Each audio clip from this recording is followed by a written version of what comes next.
Bonjour Emmanuel Olivier, pardon. Bonjour Christophe Averland. Bonjour. Vous êtes coach en développement de carrière artistique. Oui, tout à fait. Alors j'ai envie de vous dire déjà, qu'est-ce que c'est? Alors coach en développement de carrière artistique, c'est accompagner et coacher les acteurs sur leur carrière, de façon à ce qu'ils puissent s'entourer, travailler dans ce qu'ils ont, enfin s'entourer des personnes qu'il faut pour aller là où ils ont envie d'aller.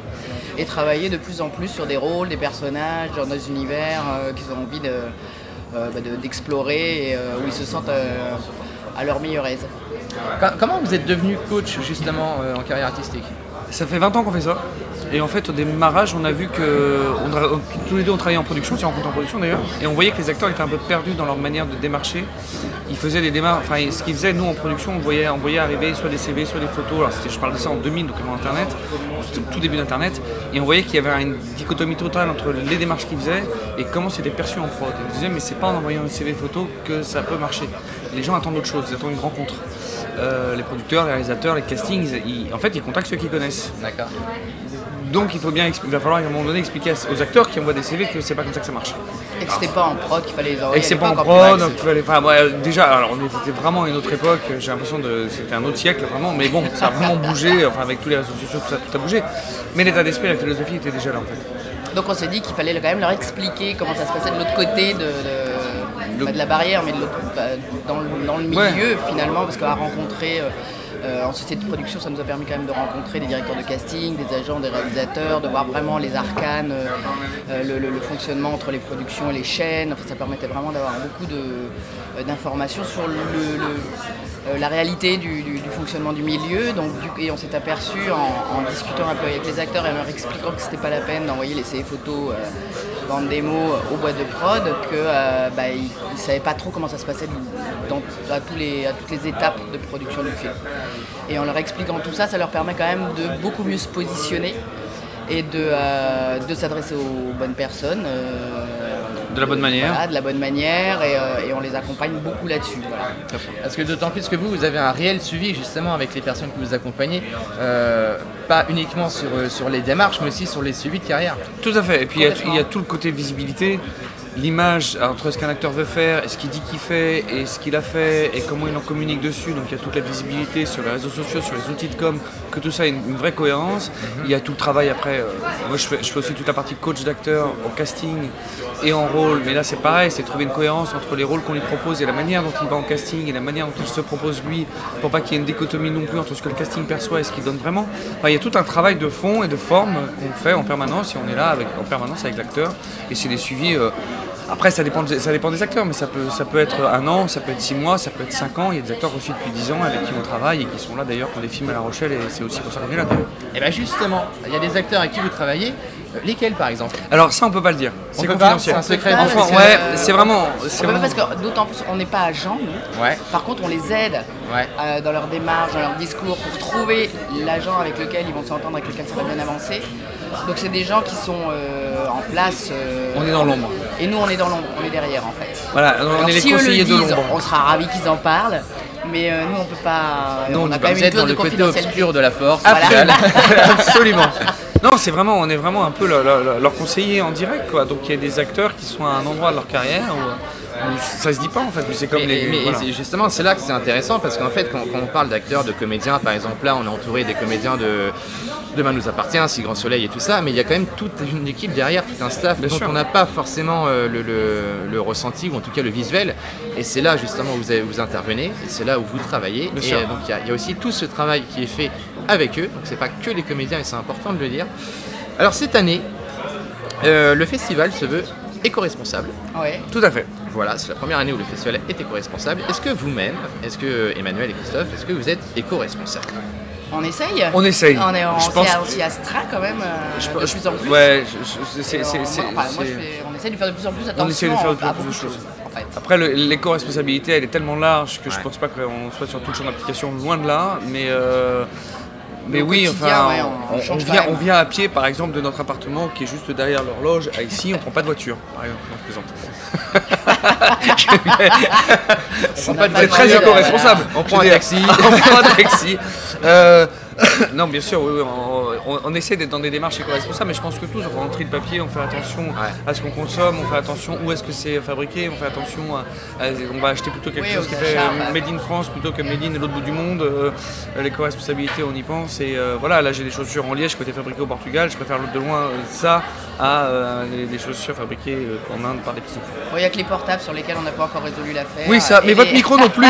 Votre micro n'est pas éco-responsable et sa caméra non plus. Exactement, c'est dingue. Et moi je regrette le temps de la carte téléphonique, c'était tellement bien. Depuis qu'on a inventé le téléphone sans fil, on passe notre vie à courir après un fil en fait. Ouais, c'est vrai. Et alors, c'est pas faux. Et alors il y a cette petite chose également dont je voulais qu'on parle.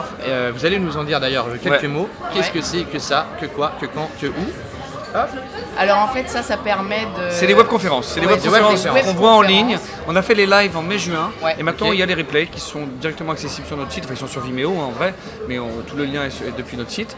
Donc c'est des webconférences qu'on peut voir, il y en a 20 heures et qui grosso modo, et là je te laisse reprendre regroupe 3 collections, en fait la visibilité de l'acteur, le positionnement de l'acteur et l'acteur en casting. Donc ça permet à tout à chacun sur le territoire français ou francophone, parce qu'on l'exporte aussi en Belgique, on est en train de faire de des pouvoir partenariats avec le Québec. avoir en 2 heures de conférence par sujet précis, traité, d'avoir un maximum d'informations, de pistes, de méthodologie, de méthodologie de travail, pour pouvoir avancer dans sa carrière. C'est des choses qu'on dit, qu'on redit à longueur d'année quand on fait du coaching personnalisé avec les acteurs en travaillant là-dessus. Et là on s'est dit que ce serait quand même bien d'ouvrir et puis que chacun puisse le regarder un peu quand il veut, quand il a le temps. Bon, après c'est quand même 2 heures par conférence, donc il faut prendre un peu de temps. Oui, il y a quand même 20 heures de conférence. Il y a énormément d'informations, on est très pratico-pratique. Très pratico-pratique, donc voilà, c'est quand même... Une carrière, ça se construit sur des choses précises quand même. Il y a des règles, il y a des choses à faire. Après il y a une part de chance, il y a une part de rencontre. Oui, bien sûr. Mais la rencontre, ça se provoque, la chance, ça se provoque, la chance, ça se cultive. C'est pas...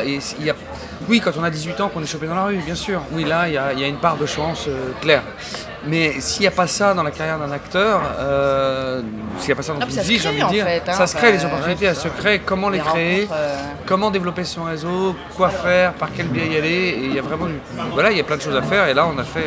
Puis là, on est vraiment sur des thématiques très différentes, parce qu'on va même sur le travailler à l'international, on va sur préparer son casting, sur préparer sa safe tape. Donc, enfin, bien travailler son casting, bien travailler une safe tape. Créer son réseau, donc on va très loin, on est sur le... vraiment des choses très précises à chaque fois, qui permet à chacun de pouvoir, c'est comme ici venir à La Rochelle, oui on va rencontrer des gens par hasard, mais il y a quand même des gens qu'on a envie de voir. Donc si on ne se le prépare pas un petit peu avant et si on ne se met pas des objectifs entre guillemets ou en condition pour le faire, si on va voir les gens, il faut aller voir les gens avec un discours, donc si on y va juste comme ça sans avoir trop grand chose à dire, ça ne fonctionne pas. Donc en fait c'est vraiment comment préparer tout ça et comment ne pas avoir peur d'y aller et puis être à sa place, et quand on est centré en général c'est beaucoup plus simple. Ça se sent. Voilà. On peut retrouver tout ça sur votre site. Donc medianarecom.eu, parce qu'on est européen. Medianarecom.eu, et là il y a l'onglet webconférence et tout est là. Voilà. Et ben voilà. Donc des choses précises et complètes. Tout à fait. Si vous êtes jeune comédien et que vous voulez en devenir, et comédien confirmé, hein. C'est vraiment vous êtes comédien vraiment. Voilà. C'est vraiment tous les comédiens à tout niveau de leur carrière, parce qu'on a des comédiens qui quelquefois viennent de la web-série, ont vu passer sur des choses unitaires pour des chaînes plus prestigieuses. On a des comédiens qui viennent du théâtre, qui ont fait des tournées dans les théâtres nationaux et qui après se disent bon, en fait l'audiovisuel ça marche comment. On a des comédiens qui ont de la visibilité dans un registre, ils aimeraient bien changer, puis ils n'arrivent pas forcément, et avec l'agent ils n'y arrivent pas non plus forcément. Donc à un moment donné, parce qu'ils sont dans leur démarche, c'est pas toujours juste. C'est ça, parce que c'est vrai qu'on se pose pas la question, mais c'est vrai que quand on est comédien, en tout cas on veut devenir comédien, c'est vrai que comment ça se passe, comment on fait, qui on va voir, qui... Voilà. Et puis surtout un comédien, il a quand même, normalement il doit avoir la possibilité de pouvoir rayonner un petit peu sur tous les formats, dans tous les styles, que ce soit ensuite, il devrait pouvoir aller du théâtre à l'audiovisuel sans avoir trop de problèmes, de la télé au cinéma sans avoir trop de problèmes. Or ça se passe pas tout à fait comme ça en fait. Donc là, effectivement, on apporte plein de solutions, plein de clés pour pouvoir passer plus aisément et mettre un peu d'huile dans les rouages. Mediane, art et communication.eu. Medianarecom.eu. Pardon, autant pour moi, c'est parce que c'est notre société Mediana Communication, mais ça a plus de dire et d'écrire Medianarecom. Donc medianarecom.eu. Voilà. .eu.